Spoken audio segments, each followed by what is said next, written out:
வணக்கம் மக்களே, நாம் இன்றைக்கி இந்த காணொளியில் எதை பற்றி பார்க்க போகிறோம் அப்படின்னா மரவள்ளிக்கிழங்கை பற்றி தாங்க. அதாவது இந்த மரவள்ளிக்கிழங்கை நாம் சாப்பிடும்போது நமக்கு என்னென்ன பயன்கள்லாம் கிடைக்கிது அப்படின்னு பார்த்திங்கன்னா, முதலாவதாக கால்சியம் மற்றும் அயன் பற்றாக்குறை உள்ளவங்க, குறைபாடு உள்ளவங்க, கால்சியம் கம்மியாக இருக்குது, அயன் கம்மியாக இருக்குது அப்படின்னு நினைக்கிறவங்க இந்த மரவள்ளிக்கிழங்கை தாராளமாக எடுத்துக்கலாங்க. இயற்கையிலேயே இந்த மரவள்ளிக்கிழங்கில் இந்த கால்சியம், அயன்ற தாது சத்துக்கள், தாது உப்புக்கள் அதிகமாகவே இருக்குங்க. ஆக நீங்கள் இதை பயன்படுத்தும் போது அந்த குறைபாடுலேருந்து நிவாரணம் பெற்றுக்கொள்ளலாம். அடுத்ததாக பார்த்திங்கன்னா, இது அதிக அளவு கார்போஹைட்ரேட்டை கொண்டுள்ளது. அதாவது பார்த்திங்கன்னா, கார்போஹைட்ரேட்னால் நமக்கு உடம்புக்கு எனர்ஜியை கொடுக்கக்கூடியது, அதிக சக்தியை கொடுக்கக்கூடியது. ஆக இந்த அதிகளவான கார்போஹைட்ரேட், அதிக சக்தி கொண்ட இந்த மரவள்ளிக்கிழங்கை நம்ம சாப்பிடும்போது நல்ல எனர்ஜெட்டிக்காக, நல்ல சக்தியாக இருப்போங்க.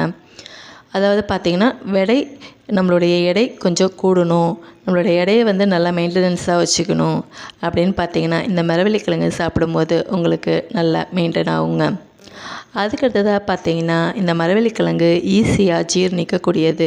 யாருக்கெல்லாம் ஜீரண சக்தி கம்மியாக இருக்குதோ, அதாவது இன்டைஜஷன் ப்ராப்ளம், அஜீரணம் ப்ராப்ளம் இருக்கோ, அவங்க இந்த மரவள்ளிக்கிழங்கை சாப்பிடும்போது உங்களுக்கு ஈஸியாக ஜீரணமாக வாய்ப்புகள் அதிகமாக இருக்குங்க. இந்த மரவள்ளிக்கிழங்கு ஃப்ரீ ஃப்ரம் க்ளூட்டன் அப்படின்னு சொல்கிறாங்க. அதாவது பசையம் இல்லாத ஒரு உணவுப் பொருளாக கருதப்படுதுங்க இந்த மரவள்ளிக்கிழங்கு. அப்படின்னா இந்த விட்டமின் சி அதிகமாக உள்ள இந்த மரவள்ளிக்கிழங்கை நீங்கள் சாப்பிடலாங்க. இந்த விட்டமின் சியோடைய வேலை அப்படின்னு பார்த்திங்கன்னா, நம்ம உடம்புல ஏதாவது ஒரு காயம் ஏற்பட்டுச்சுன்னா அது சீக்கிரமாக குணமாகறதுக்கு இந்த விட்டமின் சி ரொம்ப தேவைப்படுதுங்க.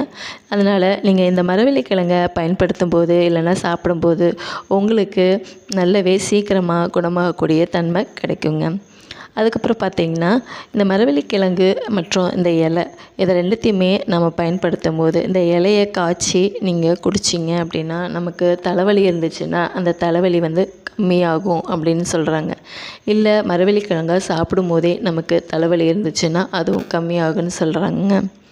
அடுத்ததாக பார்த்திங்கன்னா, கண் பார்வை மேம்படுங்க. இந்த மரவள்ளிக்கிழங்கை நம்ம நல்லா சாப்பிட்டோம் அப்படின்னா நம்மளுடைய கண் நல்லா தெரியும் அப்படின்னு சொல்கிறாங்க. அப்புறம் பார்த்திங்கன்னா, இந்த மரவள்ளிக்கிழங்கில் பொட்டாசியம் இருக்கிறதா சொல்கிறாங்க. இந்த பொட்டாசியம் இருக்கிறதுனால நம்மளுடைய ப்ளட் ப்ரெஷர், அதாவது இரத்த அழுத்தம் நல்லா கண்ட்ரோலாக இருக்குங்க. ஆக நீங்கள் இந்த மரவள்ளிக்கிழங்கை சாப்பிடும்போதே இத்தனை நன்மைகள் இருக்குது. அது மட்டும் இல்லை, இந்த மரவள்ளிக்கிழங்கை நீங்கள் சாப்பிடும்போது உங்களுக்கு, அதாவது மூட்டுக்கு மூட்டு, இந்த ஜாயிண்ட் இன்ஃப்ளமேஷன் சொல்லுவாங்க. இன்ஃப்ளமேஷன்னா வீக்கம், வலி, இது எல்லாமே இருக்கும். இந்த மரவள்ளிக்கிழங்கை நீங்கள் பயன்படுத்தும் போது அது எல்லாமே கம்மியாகும் அப்படின்னு சொல்கிறாங்க. ஸோ இது நல்ல ஒரு எனர்ஜியை கொடுக்கக்கூடிய ஃபுட்டாக நமக்கு இருக்குங்க. இந்த மரவள்ளிக்கிழங்கை நாம் வேக வச்சு எப்போவுமே சாப்பிடுவோம். அதாவது உங்களுக்கு எப்படி விருப்பமோ அதுக்கேற்றா போல் நீங்கள் இந்த மரவள்ளிக்கிழங்கை சாப்பிடுங்க. இந்த மரவள்ளிக்கிழங்கு சாப்பிடும்போது உங்களுக்கு மேற்குறிப்பிட்ட அநேக நன்மைகள் இருக்குதுங்க. ஸோ இந்த வீடியோ உங்களுக்கு பயனுள்ளதாக இருந்ததா ஒரு லைக் பண்ணுங்கள். தேங்க்யூ.